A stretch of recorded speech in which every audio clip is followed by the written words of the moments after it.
on va utiliser un enduit béton coloré. Alors c'est un peu la même chose, c'est aussi un béton ciré, mais c'est un béton ciré qui est beaucoup plus universel. Alors pourquoi il est universel? Parce qu'il va nous permettre de traiter à la fois un sol, enfin à la fois, soit un sol, soit un mur, soit un plan de travail dans une cuisine par exemple, le plan de travail dans une salle de bain. On peut même arranger une vasque, rectifier, enfin rénover une vasque. Vous allez voir, on va le faire ensemble. On peut travailler aussi bien à l'intérieur qu'à l'extérieur. Et en plus, il est universel parce que, regardez sur mon échantillon là. Là, j'ai un effet très très lissé, donc vraiment très béton ciré traditionnel. Là, j'ai un effet structuré en revanche. Donc vous pouvez jouer selon votre petit coup de main pour obtenir des aspects complètement différents. Et alors, sur le plan déco, il n'y a rien à dire, parce que là, j'ai présenté quelques-unes des couleurs, parce qu'il y en a 65 sur le nuancier qui est ici. Et des couleurs qui sont tendance, qui sont mode, qui sont pop, qui sont fortes, là, des vraies couleurs. Donc là, on a vraiment de la déco. Donc, tous ces produits-là, plus les outils, un produit de préparation qui va être surtout dans le cas où on fait une cabine de douche, parce que là, il faut de l'étanchéité. Le produit d'application, une poudre de couleur, on va en faire plusieurs ensemble, et un produit de finition. Alors, produit de finition, ça dépendra de ce qu'on veut comme résultat, et on va passer à 3 produits différents, enfin 3 applications différentes, et on va le faire ensemble. Première étape, préparation. On en a parlé tout à l'heure. Bon, c'est vrai que quand on a un sol ou un mur dans cet état, on n'a pas vraiment besoin de préparation, sauf dans un cas précis. Et ça, c'est évident. C'est quand on va vouloir faire, par exemple, une cabine de douche. Vous savez, une douche à l'italienne. C'est vachement à la mode, puis c'est beau, c'est pratique, c'est grand, c'est superbe. Imaginons, là on est en démonstration, ça c'est mon sol prévu pour ma cabine de douche à l'italienne. Ça c'est un plancher qui va être en bois. Et je peux avoir des parois en plaque de plâtre. Et qu'est-ce que je vais faire? Je vais appliquer donc un produit d'étanchéité, vraiment étanchéité, c'est-à-dire bien épais, un produit acrylique qui va transformer, enfin qui va déposer, on va dire, un film plastique sur le sol, le mur ou n'importe quoi, et qui va transformer ma surface en une surface étanche. En fait, c'est presque une plastification. Donc ça marche très bien. La balance de cuisine. Ensuite, le mode d'emploi. Donc notice technique, je regarde. Alors là, c'est un petit peu compliqué quand même. Ça, j'ai une couleur. Je regarde le nom de la couleur que j'ai choisi, la couleur Vénus. Bon. Et je vais sur le tableau, à la fin, où j'ai toutes les couleurs, et je vois que Vénus, ça fait partie du groupe A. Dans le groupe A, qui est ici, je sais que pour 1 mètre carré avec 1 mm d'épaisseur, il va me falloir 4,3 kg de poudre et 1 kg de liquide. Comme ma balance, c'est une balance de ménage, elle ne fait que 5 kg. Donc je vais faire une demi-dose. Ça veut dire 2,15 kg de poudre et 0,5 kg de liquide. Comme ça, au moins, je suis sûr de ne pas me tromper. Et ça me donnera à peu près 1 mètre carré, 3. Ça suffit largement. J'ai dit 0,5 kg. Et la poudre, j'ai dit 2,15 kg. Donc à peu près 2 kg. On va y aller à la louche. Bon ben voilà, c'est parfait. Ensuite, mélangeur. On va tourner doucement.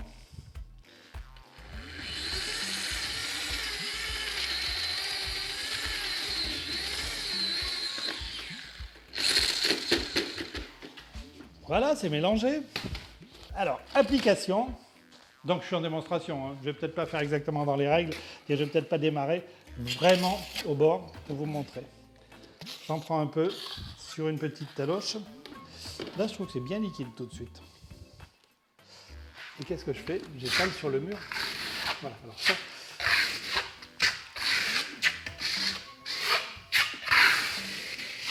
Ah, ben vous avez bien avancé là, Robert. Oui, mais là, j'ai changé. J'ai pris une taloche un peu plus grande. Parce que comme on est à la première couche et qu'on veut faire tout un mur, il faut avancer. Donc, on va étaler la couche un peu épaisse, sans le petit mouvement que je montrais tout à l'heure. Et on rattrapera à la couche suivante. Là, je dépose.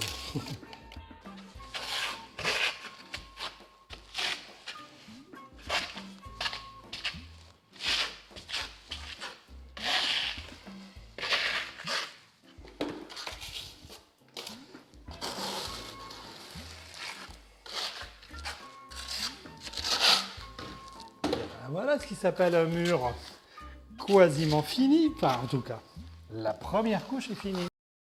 Je vais vous montrer comment on va traiter. Alors là, ça c'est de l'art. Hein. Une vasque. Alors vous avez vu, j'ai trouvé une vieille vasque, toute cassée. On ne peut rien en faire à part la jeter. Mais on va la transformer. Une table, un trou dans la table. Et j'ai un plan toilette super style. Alors je nettoie avec un produit sincèrement assez désagréable. Ça s'appelle l'acétone. Mais ça a un intérêt, c'est que ça nettoie très bien et surtout, ça dégraisse totalement. Or, aucun produit n'adhère sur de la graisse. Et l'enduit non plus.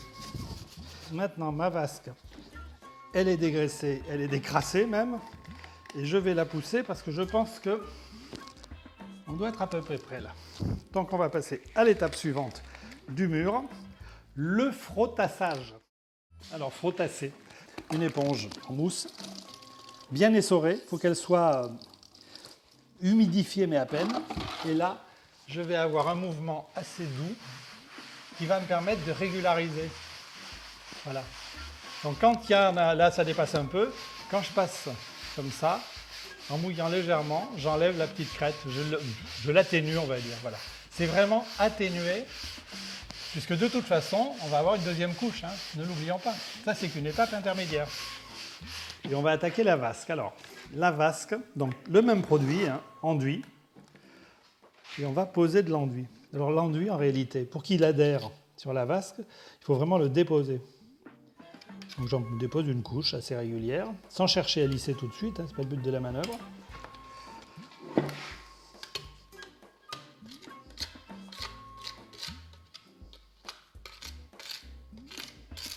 Alors j'ai pas peur d'en mettre à côté, puisque je vais faire la table exactement pareil. C'est-à-dire que je vais faire un plan toilette avec vasque intégrée, dans le même matériau. Pas beau ça? Et là, alors, là j'y vais comme sur le mur. Hein.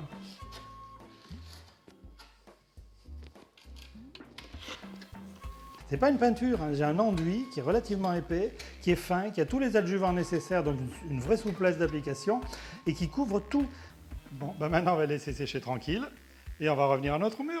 Et ben on rattaque la deuxième couche. J'ai préparé une dose. Alors là, je commence par en haut. Voilà. Je vais étaler à partir du haut. Alors là, il faut en mettre quand même pas mal, hein. Même si la couche est fine, parce que j'en mets pas beaucoup sur ma taloche au départ. Donc, je descends. Voilà. Et là, en remontant, je commence à obtenir ma surface. C'est vrai que très sincèrement, il y a un coup de main. Alors, je suis comme vous, hein. Quand je commence, ben, je n'ai pas le coup de main. Mais je vais apprendre.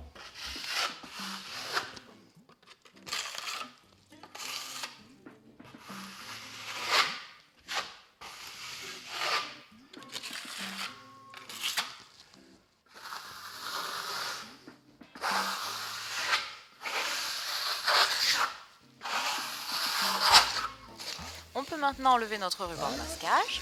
On va laisser sécher donc 48 heures pour avoir un vrai séchage. Mais avant la finition, c'est-à-dire ma protection, on a le temps d'aller faire un tour. Hein. 5 jours. Donc j'ai retrouvé mon éponge essorée. Mais là j'ai rajouté un pinceau quand même. Parce que c'est vrai que là, donc même opération que tout à l'heure, on frottasse. Donc là, donc voilà. Là, je régularise. En fait, je remouille la surface supérieure, la couche supérieure, pour la réétaler, hein, tout simplement.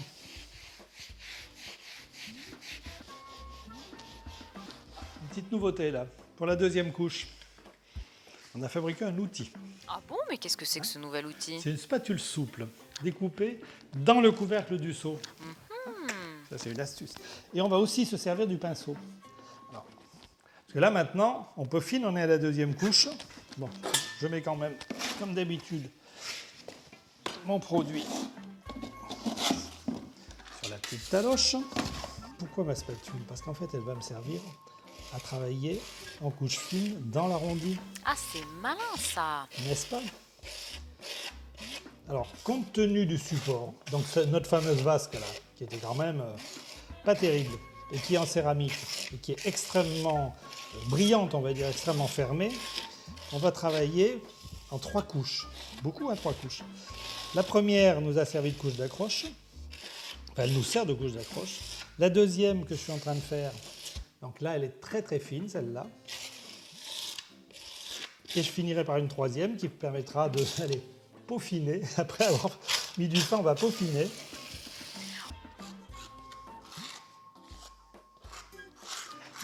Alors là, ça fait un peu sale ce que je fais, mais allez voir comment on rattrape tout ça. Le pinceau magique. Donc là, c'est le pinceau directement pour appliquer l'enduit. Je dépose mon enduit sur les arrondis au pinceau. Et puis on va attaquer le plan de la table. Notre plan, qu'on appelle plan de travail d'ailleurs, ce qui est assez amusant ça d'ailleurs, parce qu'on ne travaille pas vraiment dans une salle de bain, mais...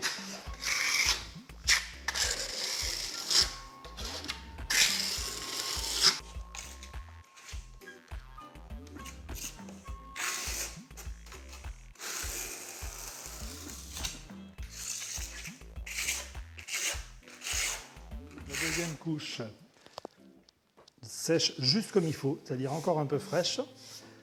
J'enlève les petits grains, j'époussette. Peut-être un petit coup, c'est même pas peut-être. Alors là, l'éponge, elle est presque sèche. Pour égaliser, là où il y a encore quelques irrégularités. L'arrondi. Alors c'est tout en délicatesse, hein. Et tout ça pour préparer la troisième et dernière couche. Je reprends mes outils de tout à l'heure. Et là, je lisse tout de suite, hein, je ne reviendrai pas dessus. C'est donc le lissage final. Allez, c'est presque fini, en tout cas au niveau de la troisième couche. Bon là, je dégage, il y a de l'enduit qui s'est accumulé évidemment, je dégage les trous de passage du robinet et de la bonde. Avec l'éponge, alors je ne frottasse pas cette fois-ci, hein, l'éponge elle est sèche. Avec l'éponge sèche, j'enlève les petits grains qu'il peut y avoir à l'intérieur. Voilà. On va faire le tour parce qu'il faut voir partout. Ah là, ça a besoin effectivement du petit coup qui va nous permettre de finir. Et après tout ça, on va laisser sécher jusqu'à demain matin. Et demain matin, très léger ponçage pour enlever effectivement les petites imperfections qui pourraient rester et pour avoir une surface prête à recevoir la finition. Laquelle finition nous assurera d'avoir la vraie étanchéité partout et que ça ne craigne ni les taches ni l'eau. Parce qu'un lavabo, on y fait plein de choses dedans, hein. Il peut y avoir des taches de maquillage, de tas de choses. Je ne veux pas de taches. Troisième surface où on va appliquer de l'enduit béton coloré, le sol. Alors là, j'ai déterminé une surface de sol, c'est un peu artificiel hein, parce que c'est une démonstration. Mais je vous l'ai dit, on peut faire un sol de douche particulièrement. Donc ça sera nécessairement plus petit. Là, je suis dans une pièce, je veux une salle de bain complète avec l'enduit. J'ai préparé mon enduit. Donc on aura aussi préparé notre sol, comme tout à l'heure. Il doit être propre, sain. Voilà, toujours pareil, sec, etc. etc. J'ai préparé l'enduit, donc avec, évidemment, le dosage du mode d'emploi. Alors là, j'ai pris une grande spatule, hein, parce qu'on est sur une surface évidemment plus grande que le mur. Et j'applique une couche assez épaisse. Parce que le but de la manœuvre, c'est qu'à la fin, à ma deuxième couche, j'aurai 2 mm au minimum. Parce que là, c'est un sol. Un sol, ça s'use, c'est fragile. On marche dessus. Donc, il nous faut une vraie couche d'enduit.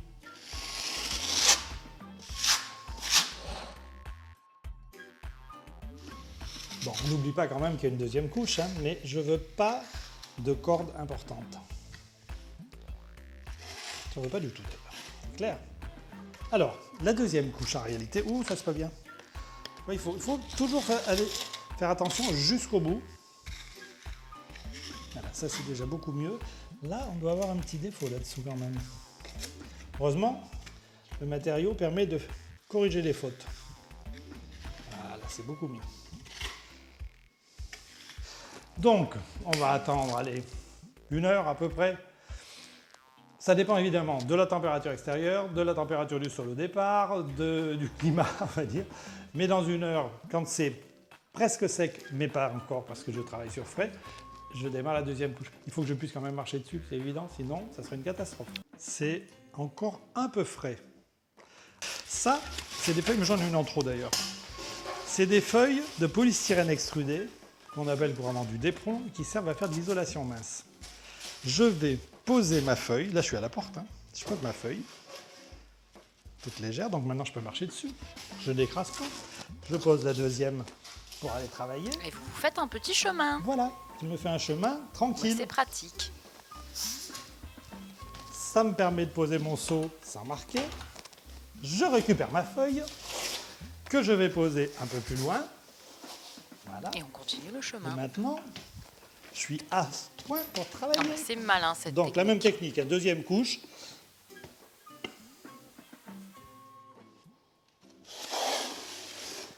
Et donc notre deuxième couche sera aussi épaisse que la première. Oh, ça va un peu dépendre de ce que j'ai mis, mais si j'ai mis, on va dire, 1 mm à la première couche, ben, je vais remettre 1 mm à la deuxième, puisque j'ai dit au départ que je voulais deux couches, une couche complète, enfin une couche totale, de 2 mm au minimum. Ah, si c'est un petit peu plus, c'est pas grave, hein. Alors, je suis revenu à ma porte pour terminer. Alors, juste deux petites choses. D'abord, j'ai changé d'outil. J'ai repris la petite taloche bien spéciale qu'on a utilisée aussi sur le mur parce qu'en fin de compte, je me suis aperçu que c'était plutôt plus facile pour faire un lissage précis. Je trouve ça plutôt mieux. Une autre technique que je vais vous donner, alors c'est peut-être celle que vous allez préférer d'ailleurs, c'est qu'en réalité, on a voulu travailler frais sur frais. Enfin, deuxième couche sur première couche qu'on appelle fraîche. On peut aussi travailler à sec. Ça veut dire quoi? Ça veut dire que la première couche, on la laisse sécher complètement et on vient poser la deuxième couche. Alors c'est vrai que ça obligera à un ponçage peut-être un petit peu plus affiné à la fin parce qu'on va se retrouver avec un sol un peu moins serré. Mais c'est pas mal non plus. Alors vous aurez surtout un petit peu plus de structure. C'est un problème de choix. Mais si vous ne voulez pas user vos chaussettes, travaillez sur sec. J'ai mis du ruban de masquage de protection. Il faut l'enlever avant séchage, ne l'oubliez pas. Alors là, c'est un cas un petit peu particulier, c'est vrai, mais on pourrait imaginer quand même assez facilement de faire un saule comme ça, en plusieurs couleurs, avec des motifs.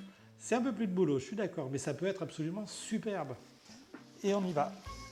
En allant, alors, je vais vers l'extérieur pour que les petits grains d'enduit n'aillent pas sur la surface faite, mais aillent bien à l'extérieur. D'accord? Alors maintenant, ponçage du sol. Les outils.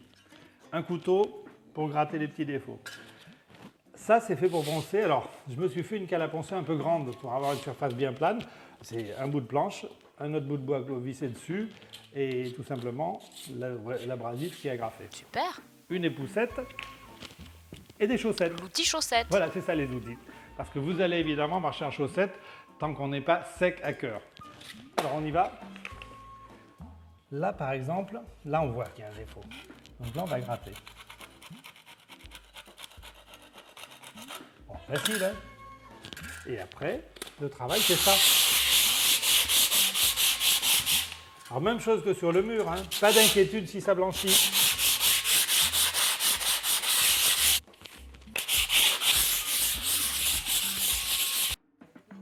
Alors, dans la série « Je ponce, tu ponces, il ponce », eh ben, cette fois, j'ai la table avec la vasque. Donc, j'ai un peu changé de ponçage, c'est-à-dire que là, je prends des patins qui sont des patins qui ont l'avantage de pouvoir se laver et qui durent plus longtemps. C'est pas mal, c'est souple, ça serre à la main. Et pour les plats, j'ai une petite cale à poncer là comme ça, qui me permet de ne pas marquer.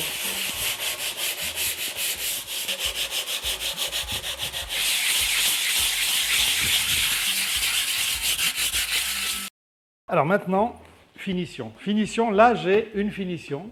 En réalité, je vais en proposer 3 différentes selon la surface qu'on traite et selon l'usage qu'on va avoir.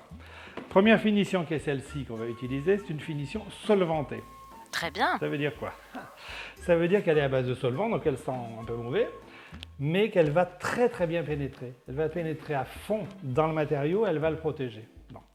Celle-là, elle va convenir très bien pour ce cas-là, qui est le plan de travail, que ce soit de cuisine ou salle de bain, sachant quand même que la finition, De temps en temps, on va la renouveler, on va l'entretenir. Donc, dans, je sais pas, 3-4 ans peut-être, on va repasser une petite couche pour parfaire tout ça. Deuxième type de solution qu'on va utiliser, c'est une solution que je n'ai pas sous les yeux là, mais que je vous montrerai tout à l'heure, qui est une solution acrylique, on va dire plus moderne, à l'eau, qu'on va appliquer en l'occurrence sur le mur, pas de problème, voire sur le sol quand on est dans une pièce d'usage normal, séjour. Donc c'est facile, ça s'entretient facilement, ça se pose facilement, ça sent pas mauvais, enfin, ça a vraiment plein de qualités, c'est des solutions modernes.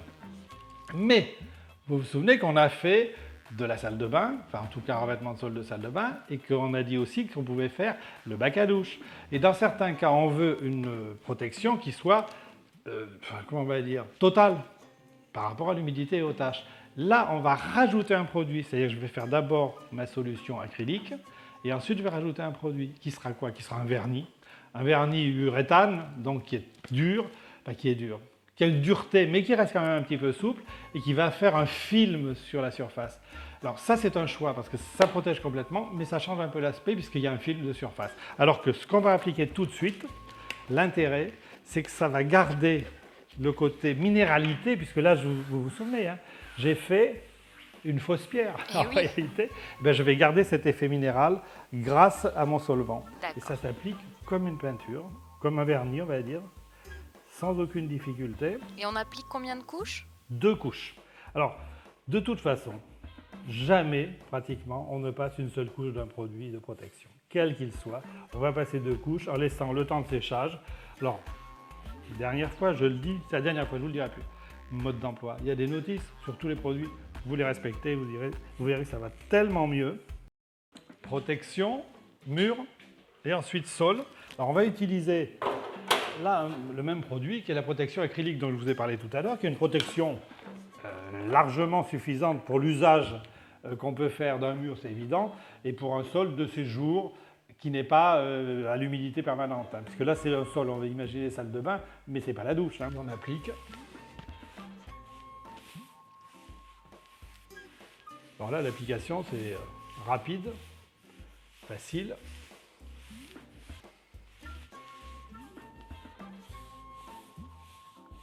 Alors, hein, j'ai bien dit 2 couches d'ici 3 heures. C'est-à-dire qu'on fait une couche le matin, on fait une couche l'après-midi, et après on attend. Bon, j'étais donc à ma porte, je ferme la porte et tout va bien. Et ben voilà, on a fait 3, enfin même 4, parce que je trouve qu'il y en a 4. 4 réalisations de béton ciré avec l'enduit béton coloré. Le mur qui est ici, légèrement satiné, un petit peu structuré parce qu'on avait envie d'avoir quand même un effet matière. Le sol, que vous voyez, qui a été parfaitement réussi assez rapidement.